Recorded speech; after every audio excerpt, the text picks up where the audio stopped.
القطايف حلو رمضان الأول الشهير اللي الكل بيحبه وما حدا بيستغنوا عنه في سفرة رمضان. اليوم رح أقدم لكم الوصفة بكل تفاصيلها بكل أسرارها من الألف إلى الياء.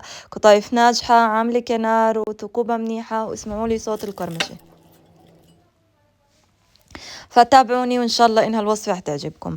عندي النواشف 3 كوب و1/3 من الطحين متعدد الاستخدامات، نص كيلو، عليهم 100 جرام أو نص كوب من السميد الناعم، معلقة كبيرة من الحليب البودرة، معلقة صغيرة من السكر، رشة من الملح، والنكهة هي المحلى بنص معلقة صغيرة.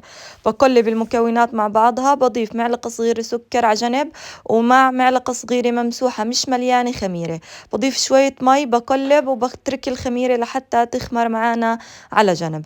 بضيف 3 أكواب مي في الخلاط، هاي مش كل كمية المي، رح نزود مي لاحقا. وبنزل بخليط النواشف كلياته مرة واحدة، وبشغل الخلاط عليهم. وعندي كمان معلقة من القطر عشان تعطي لون حلو.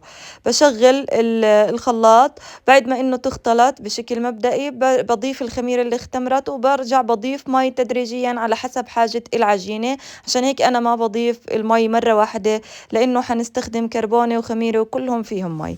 هذا هو القوام اللي بدي إياه. بعد ما اختمرت 10 دقائق بضيف نص معلقة صغيرة من الكربونة، عليهم مي مغلية حوالي فنجان، وبرجع بضيفه وبصب بعدها مباشرة. برجع بخلط وبصب مباشرة. بسخن الصاج نار عالية لمتوسطة، وببدأ إني أصب. أول وحدة ممكن إنها ما تزبط لحتى تضبطوا درجة الحرارة، وبعد هيك بيبدأ عندكم الحرارة تعرفوها، لازم تكون الحرارة متوسطة لعالية ومش هادية، لأنه إذا كانت الحرارة هادية ما مش حتعمل معاكم كنار أبيض، ومش حتعمل ثقوب منيحة. وهون عندكم المقلاية أو الصاج اللي حتخبزوا عليه كثير مهم لنجاح القطايف، لازم يكون سميك ومن النوع اللي ما بيلزق. وهيك عندي بعد ما إني أخلص كل الكمية، شوفوا ما شاء الله ناجحة من أول حبة لآخر حبة. ببدأ إني أحشيها، طبعا الحشوات زي ما أنتوا بتحبوا، زي ما إن كل حدا عنده ذوقه يعني في الحشوة. وهيك عندي بعد ما إني حشيتهم، فيكم تاكلوهم، فيكم تشووهم، اللي بتحبوه اعملوه.